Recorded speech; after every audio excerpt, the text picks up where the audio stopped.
Welcome to Joy in Our Town. I'm your host, Dave Wiedis, and today we're going to be talking about a really important topic, and that is the grieving process.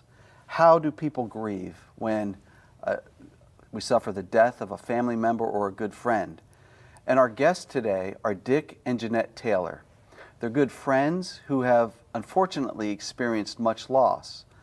They have experienced the loss of their respective spouses, and then about 10 years ago they lost their daughter Lacey at the age of 14 to a brain tumor, and then only a year and a half ago their son Matt, as an adult, developed a brain tumor, and he also died fairly recently. So welcome, and thank you so much for being with us. Nice to be here. We know it's a hard topic, but I also know that you've helped a lot of people in talking about and dealing with grief and death. So we appreciate you being here. Talk to us a little bit about grief. What is grief? And how do you do it? Reluctantly. Yeah. Yeah. Grieving is kind of a process of letting go of something you wish you could have kept. Mm-hmm. And it is a process. It's not something that goes quickly. It's very individual. Everybody lets go at different rates of speed. Mm-hmm. You know. Mm-hmm. So whereas somebody might think, I'm going to feel a lot better over the loss of my husband in 6 months or a year, they might have a lot going on 2 years, 3 years. You know, it just depends on the person. Right. And it might depend on the situation of the marriage. Right. Right. So Dick, you've talked about this idea of process as well, and how people grieve differently. Tell us what grief was like for you. Well, you know, I read a lot about grief, and when my former wife passed away, I began to just consume books. And depending on who you read, there are thoughts about how many different phases of grief there may be. Right. Some say there's 4, some say there's 6, some say there's 7, some say there's as many as 10. Mm-hmm.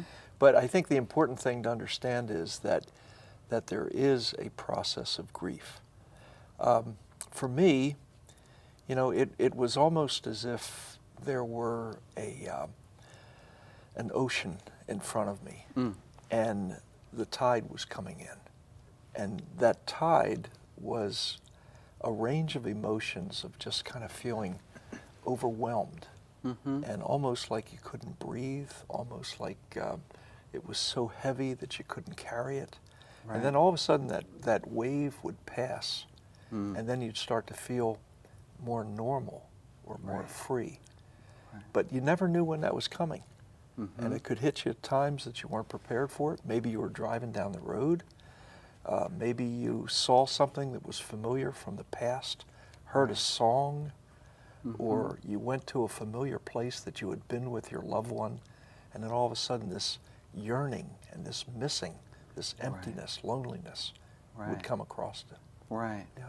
And many people, when they feel that deep pain, that yearning, that loneliness, they try to cover it up. They try to get away from it. What have you learned about the difference between covering up pain or moving through it?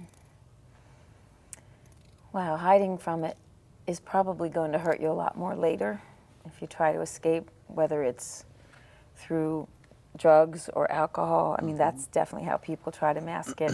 Or denial. Yeah, I remember early, I couldn't sleep for weeks, and they tried to give me some things to help me sleep, but I found out I was allergic to melatonin, so I ended up taking nothing. But within several weeks, I was able to sleep. Some people have to take a little something for sleep because you have to rest. It's part of the process. You've got to get rested so you can feel better. But it takes such a long time, and it hurts so much. It's just the most difficult thing you'll ever try to walk through. But that's the key, I think, is walking through it, not trying to avoid it. Right. You know, it's right. And it's almost counterintuitive because we don't want to walk through pain. We don't want to experience it. We'd rather move around it or suppress it somehow. Yeah. And we learn so much from it.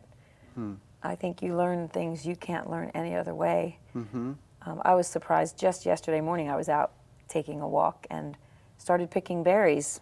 Well, the berries made me think of my son Matt had a cherry tree that I picked from every year, and I just started crying right there on the spot. just remembering I can't pick from his cherry tree anymore. I can't bake him that cherry pie, and it just made me cry. And, things just like Dick said, they just pop up out of the blue, and you're usually not expecting it, but it's going to happen, and it's going to happen over and over. Sure. I have times, just to add to that, but my dad's been gone for about 6 years, and I have times when something good happens or something that I'd like to share with him, Right. and I think about, well, I'm going to call Dad, and then it just the You go to reality pick of up it the hits you.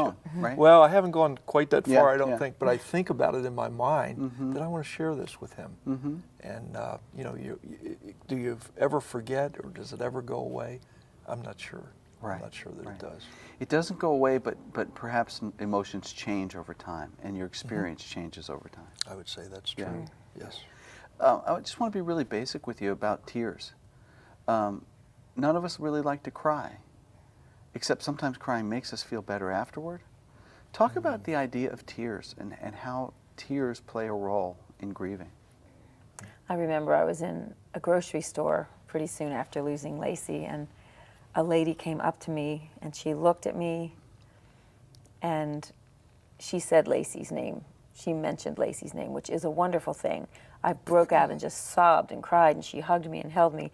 We're right in the grocery store, and I can tell you that makes you feel better. Mm-hmm. Number one, that she said her name and that she was remembering her and having someone hug me. But I think every time you cry, just God uses tears. He gave us tears for a reason, and the more you cry, I think the better you feel. Not trying to hold it in. Holding it in's got to be the worst thing you can do. Right. Yeah. Now, Dick, as a man, we're taught not to cry. That's true. Suppress it. Be tough. Yeah, I was in my late 30s, and I had experienced the death of a couple of high school kids. And two of them were by accident, one was by illness, but they were very close together. And I remember that the emotions were just so hard, and I didn't really know what to do with it. And one day I came down the steps of my apartment, and I just sat on the steps and I just wept. And it was like my tear ducts had opened up after years of being closed. And I was very grateful for that. But I was able to cry. Right. And as time moved on and we went through other hard times, and I lost my wife when she was 36, and later lost a child, and then later another child, my parents, I've cried. And there's a release in that. But at the same time, I find it healing. And I wouldn't consider myself to be a crybaby, but Right. if I'm watching something that's really a emotional movie or something that stirs me, I may cry. You find tears come easier. Yeah, they do come easier, yes, and I'm not ashamed of that. Right. So people grieve differently. Talk about different ways that you have grieved, Lacey and Matt, your wife, your husband. Talk about how you grieve and what things you do that have been helpful. Well, I'm one who loves to go outside. Just loves to be outside, take walks. You love nature. I love nature. I go kayaking, biking, and I just love trees. I even love to walk in the rain. I just love to be outside. And it really, God created all this beauty, and I just drink it in.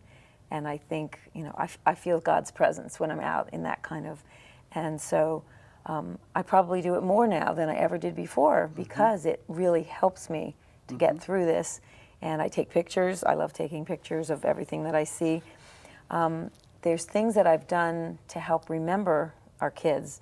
And a lot of the ladies that I know who've lost children they've done things like making a beautiful bracelet with your child's name on it, because you love seeing their name. I love for people to say, "Oh, that's beautiful. Who's Lacey?" Well, give me a chance to talk about my daughter. And they might kind of cringe when you say, "My daughter died." Right. And they cringe, but then you're able to talk about them, and that just really helps you every time you're able to mention their name. I had a beautiful necklace made with both their names, one on each side. That really is wonderful. And then my parents and grandparents grieve for the loss of these grandchildren. So they've lost 2 grandkids, and my dad made this wonderful Gospel of John that we pass out, and it's got both our kids in it, and it says that it's in memory of Matthew and Lacey. Right. And these are just treasures, you know, they're wonderful things Right. that we can do to remember our kids. Since we moved to Virginia, we live near this lake where I go kayaking, and we had friends give us money to purchase a beautiful bench where we put Matt and Lacey's names on the back of the bench, and we love to go there and just sit by the lake in that special spot and remember them. So for you, it's being active. It's Yes. actively remembering Lacey and Matt, and really taking time to enter into the pain. Yeah. And how about for you, Dick? Well, for me, it's probably a little bit different. Yeah.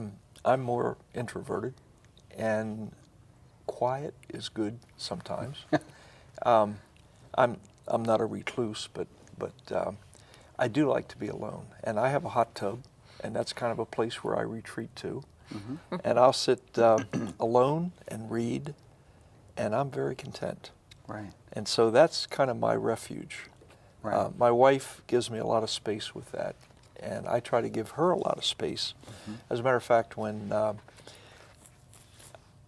soon after Lacey died, I began to recognize just it would really be good for Jeannette to have a hobby, and I knew that she really had a good eye for photography. And I encouraged her, and we went out and bought a camera, a special camera that she would be able to use, and just to help to express herself and to have something that she could really excel in, and it would occupy her. Right. And I think we each need to find what that area of release is for us, what we need, and what's healthy. So one of the things I'm hearing you say is that people grieve different ways, right? People enter into that pain or handle the pain in different ways. And you encouraged Jeannette to do something that you wouldn't ordinarily do yourself, True. but you recognize the difference. You're an introvert and you're an extrovert, because a lot of times a couple can have conflict, right? Even apart from the grief piece. But now you have grief on top of that, and you handle the grief differently.